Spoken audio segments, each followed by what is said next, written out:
आ गए आप लोग।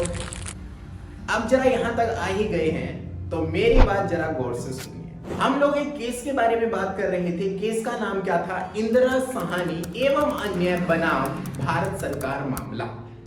इसके पीछे के कारणों के बारे में मैं आपको इस वीडियो में बताऊंगा, तो एंड तक बने रहिए। तो इसकी जो शुरुआत होती है वो होती है 1979 से। 1979 में केंद्र सरकार एक आयोग की स्थापना करती है। आयोग का नाम होता है दूसरा पिछड़ा जाति आयोग, जिसकी अध्यक्षता करते हैं बिंदेश्वरी प्रसाद मंडल। और इसी वजह से इस आयोग को उनके नाम से जाना जाने लग जाता है, यानी कि मंडल आयोग। इस सरकार की स्थापना के पीछे का जो मुख्य कारण होता है वो ये होता है कि केंद्र सरकार ये जानना चाहती है कि 1979 के समय पर सामाजिक और शैक्षणिक रूप से पिछड़े हुए लोग कितने हैं और इसके पीछे के प्रमुख कारण क्या है। और यहां पर जो सामाजिक एवं शैक्षणिक स्तर से पिछड़े हुए लोग हैं उनके लिए एक शब्द का इस्तेमाल किया जाता है, वो है SEBC। इसको इंग्लिश में बोलते हैं socially and educationally backward classes. अब यहां पर इन सब के लिए मैं इतना नहीं बोलूंगा, मैं सिंपल शब्द इस्तेमाल करूंगा SEBC। अब मंडल आयोग अपनी जो उसके जिस चीज के लिए उसकी स्थापना करी जाती है, मंडल आयोग उस चीज के लिए कार्य करता है और वो 1 साल बाद केंद्र सरकार के सामने अपनी कुछ सिफारिशें प्रस्तुत करता है। और वो कब प्रस्तुत करता है? 1980 में। 1980 में केंद्र सरकार के सामने वो क्या बोलता है कि अगर आप लोगों को SEBC कैटेगरी के लोगों का विकास करना है तो इसके लिए ये जरूरी है कि आप लोग उन लोगों के लिए सरकारी पदों में 27% सीटों का आरक्षण कर दीजिए, ताकि उन लोगों की शिक्षा के प्रति दिलचस्पी बढ़े और वो लोग पढ़े और उन लोगों का विकास हो सके। अब उसने तो अपनी सिफारिशें प्रस्तुत कर दी, जो उसका काम था उसने कर दिया। अब यहां पर जो फैसला लेगा वो कौन लेगा? वो लेगी संसद। क्योंकि हमारे देश में ये नियम है कि जब तक संसद किसी बिल को पारित ना कर दे वो कोई भी फैसला या नियम नहीं बन सकता। तो ये फैसला जाता है वहां पर, जो उसकी सिफारिशें होती है वो जाती है संसद में। लेकिन 2 बार लोकतांत्रिक सरकारें बनती है, दोनों सरकारें इस फैसले में या उसकी सिफारिशें में कोई दिलचस्पी नहीं दिखाती। 1989 में लोकसभा के चुनाव होते हैं। ये चुनाव अपने आप में उल्लेखनीय है, इसके बारे में हम बाद में चर्चा करेंगे।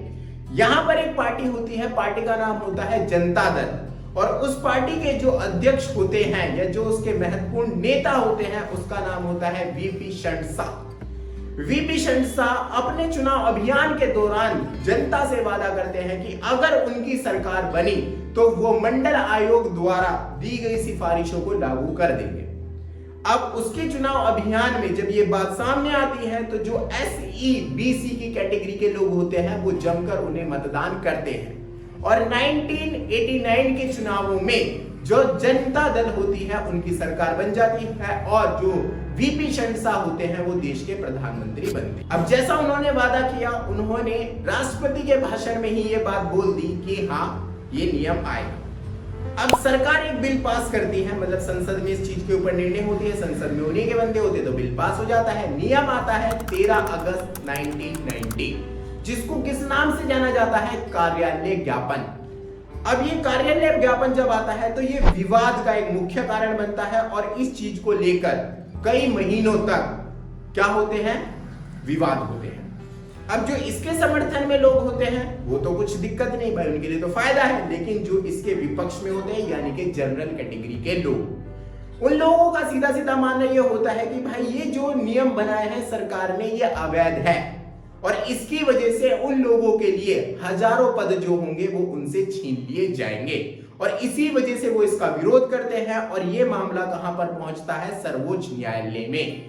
सर्वोच्च न्यायालय में जब ये मामला जाता है तभी से इस केस का नाम क्या पड़ता है? इंदिरा साहनी एवं अन्य बनाम भारत सरकार मामला। इसमें 11 न्यायाधीश होते हैं। इसमें जो इसके विरोध में होते हैं और जो किस समर्थन में होते हैं, दोनों मिलकर अपनी दलीलें क्या करते हैं? न्यायालय के सामने रखते हैं। 11 न्यायाधीश बहुमत से फैसला लेते हैं कि हाँ ये अवैध होगा या इसे लागू किया जाएगा। तो जो 11 न्यायाधीश होते हैं वो बहुमत के आधार पर यह फैसला लेते हैं कि नहीं, सरकार ने जो निर्णय लिया है ये बिल्कुल सही है, ये अवैध नहीं है। और अब अवैध नहीं है तो इसको लागू किया जाना चाहिए। लेकिन यहां पर सर्वोच्च न्यायालय केंद्र सरकार से यह अपील करता है कि आप जब इस नीति को लागू कर रहे हो तो लागू करने के साथ साथ आपको इस नियम में थोड़े संशोधन भी करने चाहिए, यानी कि आपको इसमें कुछ सुधार करने चाहिए। और सुधार से उनका मतलब यह था कि भाई ये जो नीतियां हैं उन लोगों को ही मिलनी चाहिए जो कि वास्तविक रूप से SEBC की कैटेगरी में आते हैं। जो लोग विकसित है उन लोगों को इससे किसी तरीके का कोई फायदा नहीं मिलना चाहिए। बस थैंक यू।